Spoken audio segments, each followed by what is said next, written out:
वाली चुड़ैल। बहुत समय पहले की बात है। रामनगर गांव में एक बहुत बड़ा और सुंदर बगीचा था, जिसमें तरह तरह के फलों के पेड़ हुआ करते थे। उस बगीचे का मालिक बिरजू अपने नौकर रामू की मदद से उन फलों को बाजारों में बेचकर खूब पैसे कमाया करता था।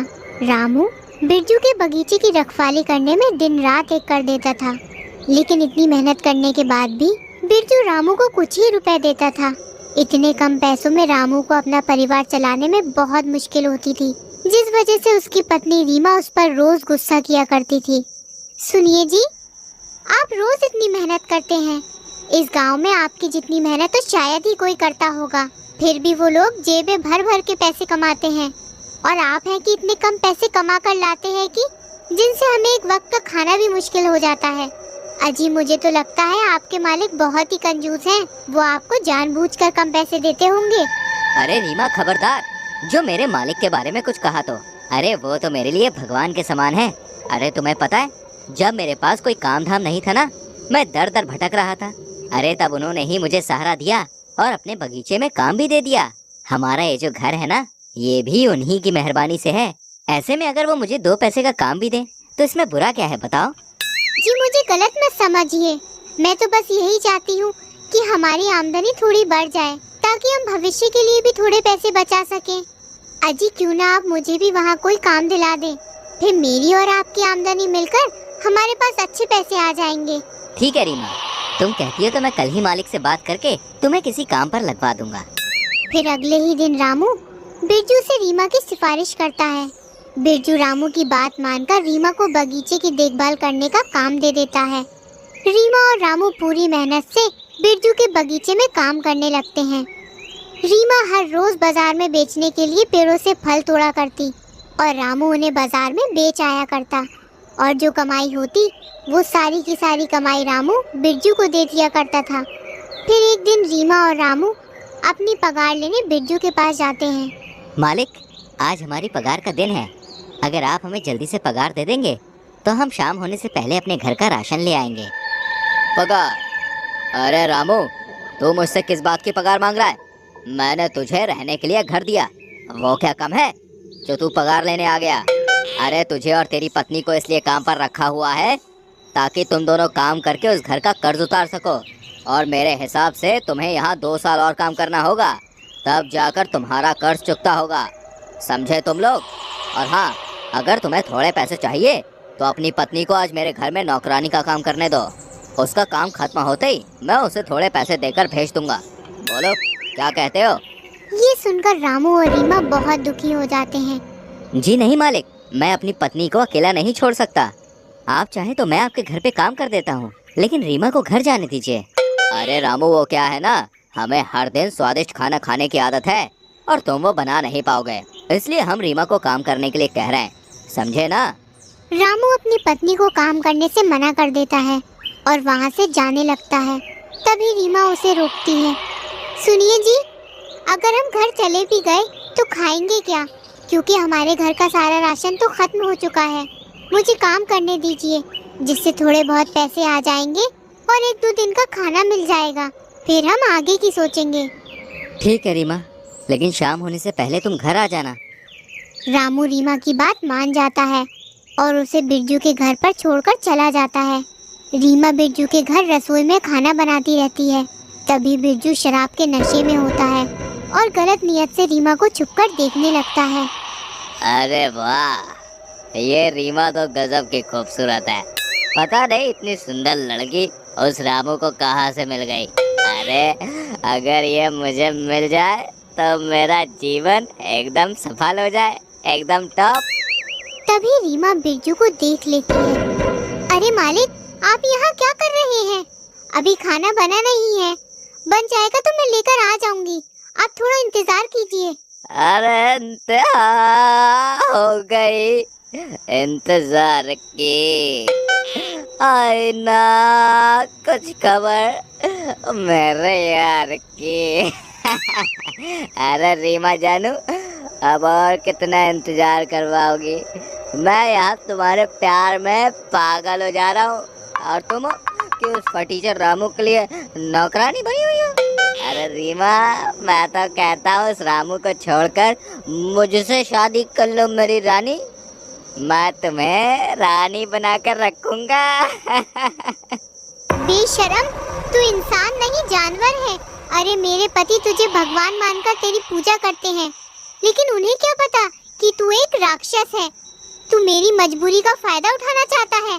मैं ये हरगिज नहीं होने दूंगी। मैं अभी जाकर सारे गांव के सामने तेरी असलियत बता दूंगी और तेरे खिलाफ पुलिस थाने में भी शिकायत करूंगी। तब तुझे अकल आएगी। ये कहकर रीमा जाने लगती है। अरे नहीं नहीं, ये क्या? अगर गांव वालों को सब बता दिया तो भैया मेरी तो बदनामी हो जाएगी। मुझे कुछ करना ही होगा। बिरजू को कुछ समझ नहीं आता तो वो एक डंडे से रीमा पर वार करता है, जिससे रीमा की मौत हो जाती है। फिर बिरजू रीमा की लाश को बगीचे में एक पेड़ के नीचे दफन कर देता है और वहाँ से चला जाता है। इधर दूसरी तरफ रामू रीमा के घर न लौटने से परेशान हो रहा होता है। अरे भाई, इतनी देर हो गई लेकिन रीमा अभी तक घर नहीं लौटी। कहीं वो किसी मुसीबत में तो नहीं पड़ गई? मुझे चलकर देखना चाहिए। रामू भागा भागा बिरजू के घर जाता है। अरे ये क्या मालिक, आपने तो कहा था आप रीमा को शाम होने से पहले घर भेज देंगे, लेकिन आपने उसे अभी तक नहीं भेजा। वैसे कहाँ है रीमा? मैं उसे लेने आया हूँ। अरे राम राम राम, मुझे तो बताते हुए भी शर्म आ रही है। अरे रामू, तुम्हारी पत्नी रीमा ने तुम्हें धोखा दिया है। धोखा दिया है? मालिक, ये आप क्या बोल रहे हैं? अरे भाई, हमने तो रीमा को शाम होने से पहले ही पैसे देकर घर भेज दिया था, लेकिन फिर हमें एहसास हुआ कि बेचारी रीमा घर अकेले कैसे जाएगी, तो हम उसे घर तक छोड़ने के लिए पीछे गए। अरे तभी हमने देखा कि रीमा गांव के एक व्यक्ति के साथ उसकी गाड़ी में बैठकर रफू चक्कर हो गई। मेरा मतलब है वो तुम्हें छोड़कर किसी और के साथ भाग गई। अरे नहीं नहीं मालिक, मेरी रीमा ऐसा नहीं कर सकती। अरे वो मेरे अलावा किसी और के बारे में सोच भी नहीं सकती। आपको जरूर कोनो गलत फहमी हुई है मालिक। अरे रामू, हमें कोई गलत फहमी नहीं हुई है। हम तुम्हें बिल्कुल सच्चाई बता रहे हैं। आगे मानना या न मानना तुम्हारी मर्जी है। रामू इस बात से बहुत दुखी हो जाता है, लेकिन उसे अपने मालिक बिरजू पर पूरा भरोसा होता है, इसलिए वो रीमा को भूलकर दोबारा अपने काम में लग जाता है। फिर एक दिन दीनू और कल्लू बगीचे में ताजे फल खरीदने आते हैं। अरे रामू, ये सब लोग हमारे बगीचे के ताज़े फल खाकर देखना चाहते हैं। तुम इन्हें हमारे सबसे अच्छे फल खिलाओ। अगर इन्हें फल पसंद आया तो ये हमारे सारे फल एक ही बार में खरीद लेंगे, समझे? जी मालिक, मैं अभी साहब लोगों के लिए फल तोड़ कर लेके आता हूँ। रामू एक बड़ा पेड़ देखकर उसमें से फल तोड़ने लगता है, लेकिन रामू इस बात से अनजान होता है कि उस पेड़ के नीचे रीमा की लाश दफन है। रामू बहुत कोशिश करता है, लेकिन वो उस पेड़ से एक भी फल तोड़ नहीं पाता। अरे रामू, ये तुम्हें क्या हो गया है? तुम एक भी फल नहीं तोड़ पा रहे हो? मालिक, मैं तो अपनी पूरी ताकत लगा रहा हूँ, लेकिन ये फल है कि टूटने का नाम ही नहीं लेता। अरे मूर्ख, मैं तुम्हें तोड़कर दिखाता हूँ। जैसे ही बिरजू वहाँ आता है, रीमा की आत्मा जमीन से बाहर आ जाती है, लेकिन वो किसी को दिखाई नहीं देती। बिरजू जैसे ही फल को हाथ लगाता है, रीमा उसे जोर का थप्पड़ मारती है, जिससे बिरजू जमीन पर गिर जाता है। अरे अरे अरे, मर गया रे। अरे कौन है रे जिसने मुझे थप्पड़ मारा? अरे रामू, कहीं तूने तो मुझे थप्पड़ नहीं मारा? अरे अरे नहीं मालिक, मैं कैसे मार सकता हूँ आपको? मैं तो आपसे बहुत दूर खड़ा हूँ। अरे ये क्या, आप लोग एक छोटा सा फल नहीं तोड़ पा रहे? देखिए, हमें देर हो रही है, जल्दी हमें फल दीजिए वरना हम यहाँ से चले जाएंगे।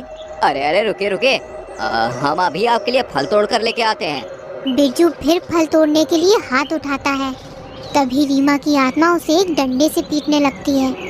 अरे अरे, मर गया रे। अरे कौन हमें पीट रहा है? अरे रामू, बचाओ हमें। सभी लोग डंडे को हवा में देख घबरा जाते हैं। रीमा सबके सामने आती है। सब लोग रीमा को देख के चौंक जाते हैं। रीमा को देखकर रामू हैरान हो जाता है और बोलता है, अरे ये तो मेरी पत्नी रीमा है, लेकिन रीमा आत्मा कैसे बन गई? रीमा रामू को बिरजू की सच्चाई बताती है। इस बात से रामू को बहुत गुस्सा आता है। वो बिरजू को मारने ही वाला होता है, तभी रीमा उसे रोक लेती है और बिरजू को पुलिस के हवाले करने को कहती है।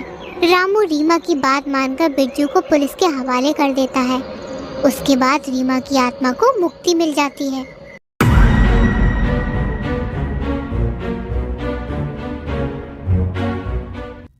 चोर आलिया के घर से चोरी करके फरार हो जाता है। मॉर्निंग में जब आलिया स्टडी रूम में आती है तो देखती है उसके रूम से कीमती सामान मिसिंग है और वो फौरन डिटेक्टिव मेहुल को कॉल करती है। मेहुल भी आलिया हाउस आ जाता है। स्टडी रूम को देखने के बाद मेहुल कंफ्यूज्ड हो जाता है। दोस्तों, क्या आप आफ्टर और बिफोर को देखते हुए बता सकते हो चोर ने टोटल कितने सामान की चोरी करी है? सोचिए और अपना जवाब कमेंट में बताइए। चोर ने स्टडी रूम से टोटल 5 सामान की चोरी करी थी। दोस्तों, क्या आपने भी ऑप्शन 5 सिलेक्ट किया था? कमेंट में बताइएगा।